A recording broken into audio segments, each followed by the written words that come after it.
membantu Mbak menyelesaikan masalah nanti. Boleh Mbak, dipersilakan untuk memperkenalkan dirinya terlebih dahulu. Izin memperkenalkan diri Mbak, nama saya Anissa Nurjalifa, biasa dipanggil Anissa. Baik, Mbak Anissa ya. Ya.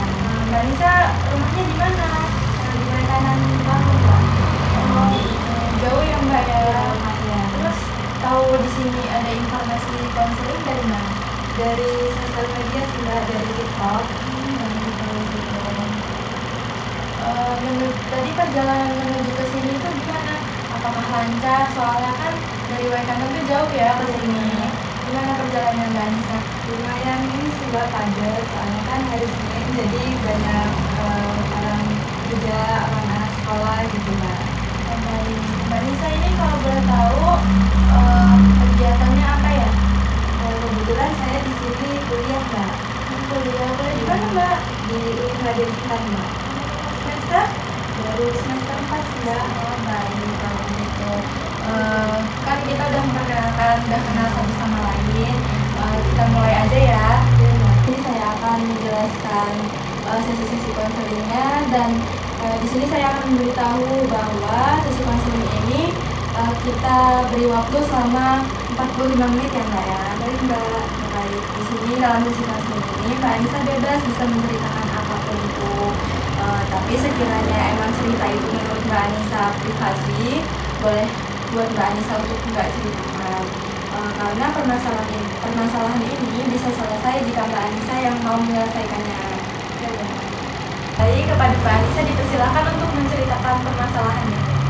Oke Mbak, jadi saya datang ke sini ini ingin menceritakan dan ingin meminta bantuan kepada Mbak.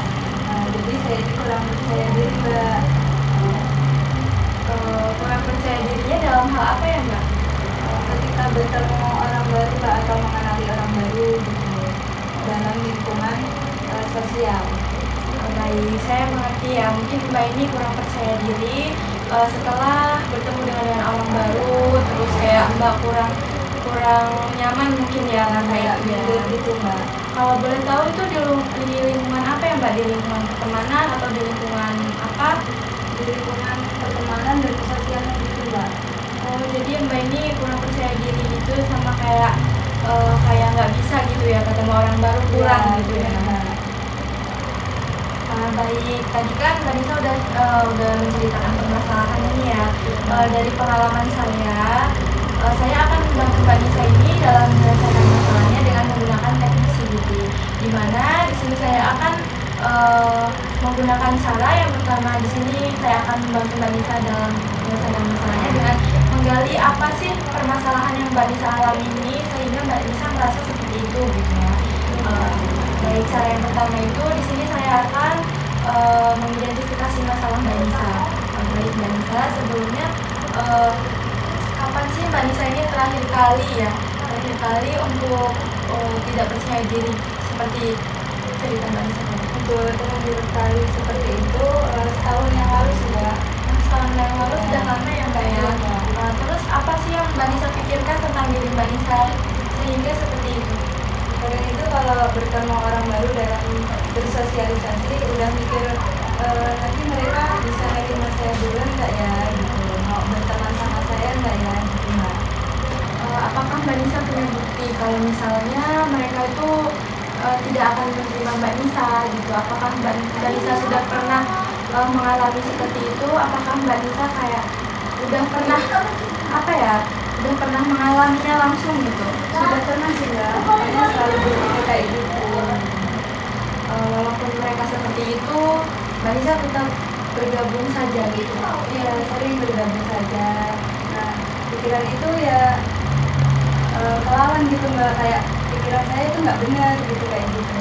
Oh, jadi Mbak Nisa itu sudah suges duluan ya atas pikirannya. Iya. Padahal orang-orang juga belum tentu seperti itu gitu. Baik, Mbak Nisa ini berpikir positif, dicoba dulu, jangan kalah sama pikirannya gitu ya Mbak ya. Dengan Mbak Nisa cerita tadi meluapkan masalah Mbak Nisa, di sini saya mendengarkan cerita Mbak Nisa ini dengan baik ya, dan saya juga mengerti perasaan Mbak Nisa ini seperti apa. Nah, Mbak Nisa ini cuma kurang percaya diri, jadi Mbak Nisa harus bisa memulai dengan orang baru sehingga bisalah terciptanya percaya diri itu dari dalam diri Mbak Nisa sendiri. Oke, baik Mbak. Dan cerita Mbak Nisa tadi, saya dengan senang hati ya Mbak mendengarkannya. Saya senang bisa membantu Mbak Nisa. Nah, saya akan, insya Allah di sini saya akan menjaga cerita Mbak ini dengan asas kerahasiaan, dan saya tidak akan menceritakan permasalahan Mbak Nisa dengan siapapun, dan saya akan menjaganya. Oke, terima kasih Mbak. Saya percaya Mbak Nisa ini punya kekuatan untuk menyelesaikan masalahnya. Mbak Nisa pernah dengar nggak sih kata-kata kayak Allah nggak mungkin ngasih kita ujian yang sebesar ini kalau kita nggak kuat gitu ya. Berarti kan Mbak Nisa kuat ya menghadapi tantangan ini, dan saya percaya kalau Mbak Nisa bisa menghadapi ini semuanya. Ya, Mbak, baik. Di sini juga saya senang ya Mbak mendengarkan cerita Mbak Nisa. Intinya saya senang sekali dengan Mbak Nisa udah percaya sama saya mau cerita. Mbak Nisa jauh-jauh ke sini mau cerita dengan saya sangat senang sekali. Apakah Mbak Nisa sekarang sudah merasa lebih tenang? Alhamdulillah sudah Mbak. Saya juga mengerti dan memahami perasaan Mbak Nisa. Mbak Nisa pastinya sedih lah ya. Tapi saya berharap setelah dari sesi konseling ini Mbak Nisa merasa senang, merasa lebih percaya diri lagi, gitu ya Mbak. Ya, Mbak. Saya memperhatikan Mbak Nisa dari tadi. Apakah Mbak Nisa merasa kurang nyaman? Kalau emang Mbak Nisa merasa kurang nyaman, apakah kita bisa memberi jeda dulu untuk sesi konseling ini? Lanjut saja Mbak. Oh baik, kalau gitu lanjut saja ya Mbak ya. Di sini saya sudah mendengarkan semua cerita Mbak Nisa ya. Soalnya Mbak Nisa juga jauh-jauh dari sini ya. Jadi saya tidak memaksakan Mbak Nisa untuk harus berubah sekarang juga. Mbak Nisa butuh waktu untuk berpikir gimana sih jati diri saya, gimana sih Mbak menemukan kepercayaan diri itu.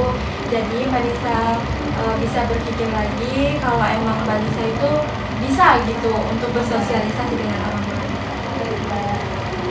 Jadi dari kita lihat dari aspek tadi, dari aspek pikiran, terus perasaan dan lingkungan, Mbak Nisa ini nanti ke depannya semoga bisa berubah ya Mbak ya, semoga bisa lebih percaya diri lagi. Intinya kita tidak bisa memulai jika bukan dari diri kita sendiri. Jadi apakah Mbak Nisa sudah merasa lega atas perasaannya sekarang? Alhamdulillah sudah Mbak. Baik, apakah bisa kita tutup sesi konseling ini karena waktu sudah menunjukkan 40 menit. Jika emang Mbak Nisa nanti kurang untuk sesi konseling ini, kita buat sesi selanjutnya untuk menyelesaikan masalah Mbak Nisa ya. Baik, saya akhiri sesi konseling ini. Semoga Mbak Nisa bisa berubah atas rasa kepercayaan dirinya. Saya ucapkan terima kasih kepada Mbak Nisa karena sudah percaya terhadap saya untuk menceritakan masalah tersebut. Saya ucapkan terima kasih juga Mbak yang sudah membantu saya dalam sesi konseling. Baik, sama-sama ya Mbak Nisa ya. Saya akhiri, wassalamualaikum warahmatullahi wabarakatuh. Waalaikumsalam